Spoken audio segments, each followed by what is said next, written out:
Video को like करें, channel को सब्सक्राइब कर बेल आइकन जरूर दबाएं हमारी न्यू वीडियो नोटिफिकेशन पाने के लिए। Hello students, welcome to my channel Gautam की क्लास। तो आज मैं बीए सेकेंड ईयर वालों के लिए पॉलिटिकल साइंस से पेपर फर्स्ट से मोस्ट इंपोर्टेंट लघुते प्रश्न लेकर आया हूं। यहाँ पर आपके सब्जेक्ट का नाम है N outline history of western political thought, यानी हिंदी में हम इसे बोल सकते हैं कि पाश्चात्य राजनीतिक विचारों की रूपरेखा। तो आज हम इस वीडियो में इस सब्जेक्ट से सभी लघु उत्तरीय प्रश्नोत्तर देखेंगे।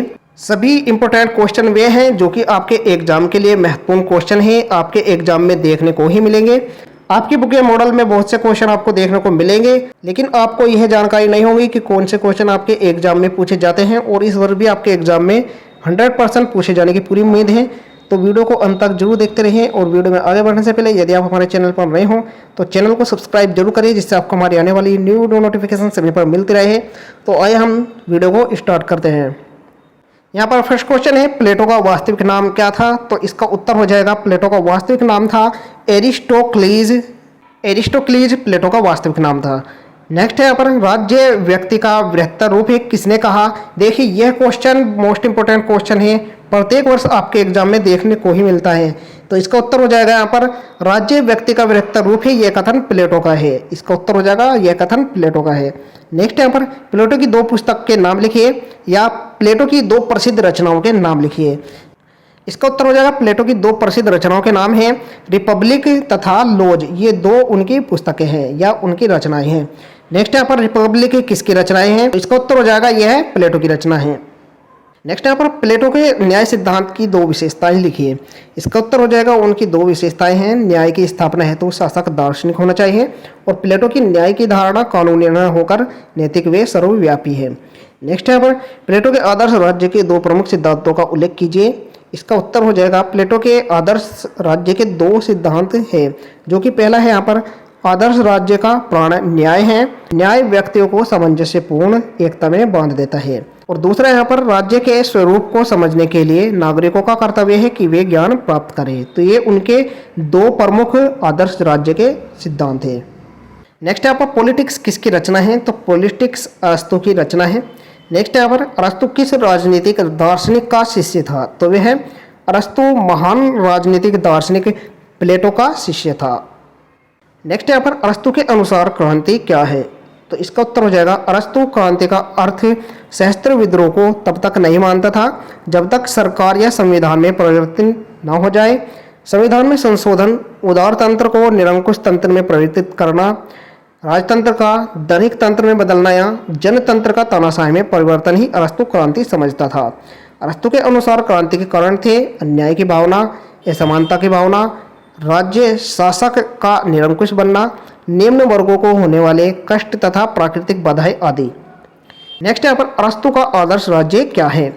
इसका उत्तर है, अरस्तु ने पॉलिटिक्स की 7वीं व 8वीं पुस्तक में आदर्श राज्य यानी द आइडल और द बेस्ट स्टेट का सुंदर चित्र प्रस्तुत किया है, किंतु स्पष्ट नहीं है कि उसने एक आदर्श राज्य का चित्रण किया है या एक ऐसे राज्य का चित्रण किया है जो सबसे उत्तम प्राप्य राज्य हो। वह आदर्श को व्यवहारिकता के साथ मिश्रित कर देता है। उसने राज्य का विवरणात्मक वर्णन नहीं दिया है, अपितु सर्वाधिक लाभदायक तत्वों का वर्णन किया है। राज्य का वास्तविक उद्देश्य क्या होना चाहिए, इस निर्णय को वह सर्वोत्तम राज्य के संबंध में भी अपनाता है। अरस्तु की दृष्टि में व्यवहार में आ सकने वाला सर्वोत्तम संविधान या राज्य तो मध्य वर्ग को प्रधानता देने वाला पॉलिटी या सर्व जनतंत्र है, लेकिन इसका विकास सभी राज्यों में संभव नहीं है और इसके लिए कुछ विशेष परिस्थितियों की आवश्यकता होती है। अतः जिस राज्य में ये परिस्थितियां संभव हो वह सर्वोत्तम आदर्श राज्य है। नेक्स्ट क्वेश्चन यहाँ पर, अरस्तु के अनुसार नागरिकता क्या है? इसका उत्तर है, अरस्तु के अनुसार नागरिकता निवास स्थान, कानून, अधिकार या जन्म के आधार पर निर्धारित नहीं की जा सकती, वर्ण इसका आधार कर्म होना चाहिए। नेक्स्ट क्वेश्चन है यहाँ पर, सिसरो द्वारा लिखित दो पुस्तकों के नाम लिखिए, या सिसरो की रचना दी रिपब्लिक के विषय में आप क्या जानते हैं? तो सिसरो द्वारा लिखित दो पुस्तकें हैं, दी रिपब्लिका और दी रिगिबस। तो सबसे पहले हम दी रिपब्लिका के बारे में जानेंगे, क्या है। यह सिसरो का सर्वाधिक प्रसिद्ध ग्रंथ है। इसकी रचना 62 ईस्वी पूर्व से 54 ईस्वी पूर्व के मध्य हुई। इसमें प्लेटो की भांति उसने आदर्श राज्य का विवेचन किया है। प्लेटो की भांति सिसरो ने भी संवाद शैली को इस ग्रंथ की रचना के लिए अपनाया है तथा प्लेटो की भांति न्याय ही इस ग्रंथ में अनुशीलन का मुख्य विषय रहा है। सिसरो के आदर्श राज्य की कल्पना प्लेटो के आदर्श राज्य से हटकर है। सिसरो का आदर्श राज्य वास्तविकता के बहुत निकट है। नेक्स्ट उनकी रचना है दी रिगिबस। आइए हम इसके बारे में जान लेते हैं। प्लेटो की पुस्तक लॉज की रचना पद्धति पर इस ग्रंथ की रचना की गई है, यानी उनकी एक रचना है लॉज, ये भी आपको याद रखना है। यह किसकी रचना है? यह प्लेटो की रचना है। तो लॉज की भांति इस ग्रंथ में मुख्य रूप से कानून की विवेचना की गई है। नेक्स्ट क्वेश्चन यहाँ पर दो तलवारों के सिद्धांत से आप क्या समझते हैं? धर्मसत्ता ने दो तलवारों के सिद्धांत की व्याख्या किस प्रकार की है? इसका उत्तर है संत गेलेसियस ने दो तलवारों के सिद्धांत की व्याख्या निम्न प्रकार से की है। इस संसार में दो तलवारें हैं, दो भागवत सत्ताएं हैं, धर्मसत्ता और राजसत्ता। परंतु धर्मसत्ता का दायित्व राजसत्ता से कहीं अधिक है, क्योंकि धर्मसत्ता को राजाओं के चरित्र के बारे में भी भगवान को लेखा जोखा देना पड़ता है। यह सिद्धांत ही धर्म की सत्ता की सर्वोच्चता का प्रतीक है। इनोसेंट तृतीय ने इस सिद्धांत की व्याख्या निम्न प्रकार से की है। राज्य के अंतर्गत भी पोप को बहुत से अधिकार प्राप्त है, जैसे न्याय के विषयों में असंतुष्टि होने पर धार्मिक न्यायालय के द्वारा परीक्षण आदि। जहाँ भी नैतिकता या न्यायोचितता का प्रश्न है, वहाँ धर्मसत्ता का भी क्षेत्राधिकार है, क्योंकि न्याय और नैतिकता की अंतिम सत्ता पोप में है। इस सिद्धांत के द्वारा राजा को पोप के माध्यम से ईश्वर के प्रति उत्तरदायी बताया गया है। इस प्रकार इस सिद्धांत ने भी धर्मसत्ता को राजसत्ता से सर्वोच्च ठहराया है। इसका उत्तर हो जाएगा। नेक्स्ट क्वेश्चन देखते हैं यहाँ पर। थॉमस एक्विनास किस देश का विचारक था? तो वे इटली का विचारक था। नेक्स्ट यहाँ पर सुम्मा थियोलॉजिकल किसने लिखी है? तो यह थॉमस एक्विनास की ही रचना है। नेक्स्ट क्वेश्चन यहाँ पर थॉमस के राजनीति दर्शन को प्रभावित करने वाले दो तत्वों का संक्षेप में वर्णन कीजिए। इसका उत्तर हो जाएगा संत थॉमस एक्विनास के राजनीतिक दर्शन पर निम्नलिखित दो तत्वों का प्रभाव उल्लेखनीय है। पहला है अरस्तु के विचार, दूसरा है व्यक्तित्व। तो यहाँ पर एक्विनास ने अपने राजनीति दर्शन में अरस्तु को स्थान दिया है, जिसके द्वारा ईसाई मत के सिद्धांतों के साथ अरस्तु के विचारों के सामंजस्य को देखा जा सकता है। दूसरा है व्यक्ति। एक्विनास के राजदर्शन को व्यक्ति के महत्व ने प्रभावित किया। उसने माना कि व्यक्ति राज्य की एक ऐसी इकाई है जिसके निमित्त राज्य को कायम रहना चाहिए। नेक्स्ट क्वेश्चन यहाँ पर द प्रिंस पुस्तक का लेखक कौन है? तो इसके लेखक है मैकियावेली। नेक्स्ट यहाँ पर धर्म का राजनीति से पृथक्करण किसने किया, या राजनीति से धर्म तथा नैतिकता को किसने पृथक किया? तो इसका राइट आंसर है मैकियावेली। उन्होंने ही राजनीति से धर्म तथा नैतिकता को पृथक किया। नेक्स्ट यहाँ पर मैकियावेली का राज्यों का वर्गीकरण लिखिए। इसका उत्तर है अरस्तु के समान मैकियावेली ने राज्यों का वर्गीकरण क्या है, उसका वर्गीकरण निम्नवत है। पहला है शुद्ध रूप और दूसरा है विकृत रूप। तो सबसे पहले हम शुद्ध रूप देख लेते हैं। शुद्ध रूप है राजतंत्र, कुलीन तंत्र और वैधानिक प्रजातंत्र। जो विकृत रूप है वह निरंकुश तंत्र, वर्गतंत्र अथवा धनिक तंत्र और लोकतंत्र। मैकियावेली पोलिबियस तथा सिसरो के समान मिश्रित सरकार को ही सर्वश्रेष्ठ मानता था, परंतु अपने ग्रंथ दी प्रिंस में उसने राजतंत्र और डिस्कोर्सेज में गणतंत्र का समर्थन किया है। आपके एग्जाम में क्वेश्चन पूछा जा सकता है कि मैकियावेली की दो रचनाओं के नाम लिखे, तो उनकी दो रचनाएं दी प्रिंस और डिस्कोर्सेज। नेक्स्ट क्वेश्चन है यहाँ पर नैतिकता के संबंध में मैकियावेली की क्या धारणा है? तो उनकी धारणा है मैकियावेली ने राजनीति को नैतिकता से पृथक किया। उसने शासन के लिए नैतिकता का कोई मापदंड निर्धारित नहीं किया।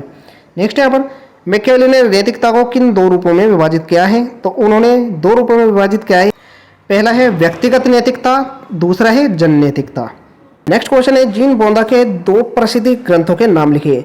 तो उनके दो प्रसिद्ध ग्रंथ है डी रिपब्लिका और दूसरा है डिमोनोमेनी। नेक्स्ट क्वेश्चन यहाँ पर बोंदा की संप्रभुता की परिभाषा लिखिए। तो इसका उत्तर हो जाएगा बोंदा के अनुसार संप्रभुता नागरिकों और प्रजाजनों के ऊपर सर्वोच्च सत्ता है जो कानून द्वारा मर्यादित नहीं की जा सकती। नेक्स्ट क्वेश्चन यहाँ पर बोंदा ने क्रांति के कौन कौन से तीन कारण बताए हैं? तो उन्होंने तीन कारण बताए हैं। पहला है देवी कारण, दूसरा है प्राकृतिक कारण और तीसरा है मानवीय कारण। तो हम देवी कारण देख लेते हैं क्या है। तो ऐसे कारण सदैव अप्रत्यक्ष होते हैं और इनको सफलतापूर्वक नहीं समझा जा सकता है। प्राकृतिक कारण ऐसे कारणों को वेग द्वारा जाना जा सकता है। इन कारणों में नक्षत्र आदि का भी प्रभाव रहता है। मानवीय कारण क्या है?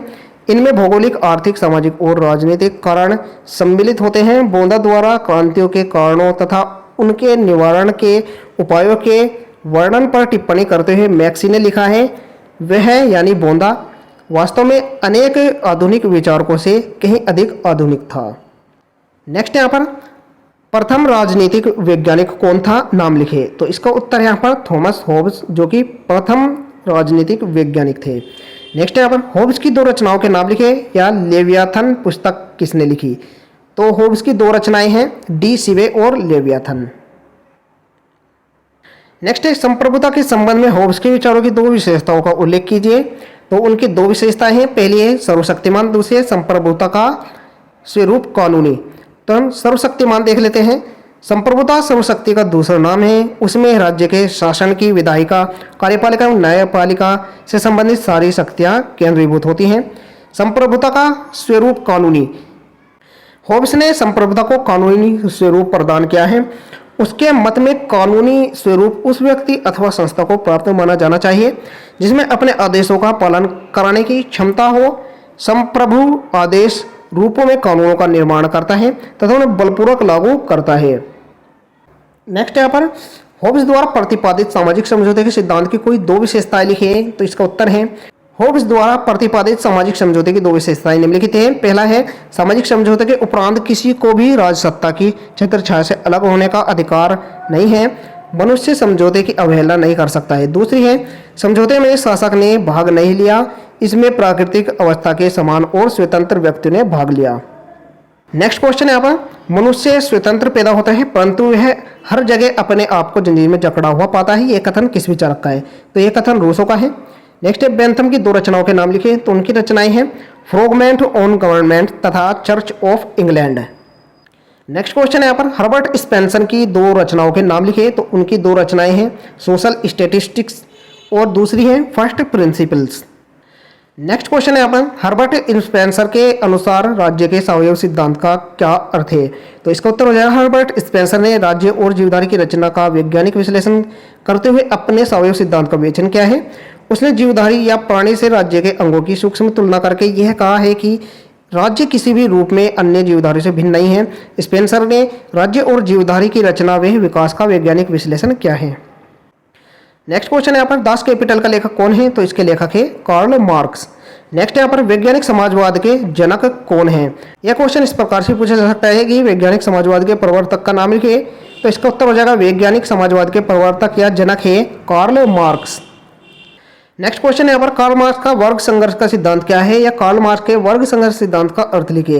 इसका उत्तर है वर्ग संघर्ष का आशय है कि समाज में 2 वर्गों का अस्तित्व है तथा इन वर्गों के हित एक दूसरे के विपरीत है, इस कारण इनमें संघर्ष चलता रहता है।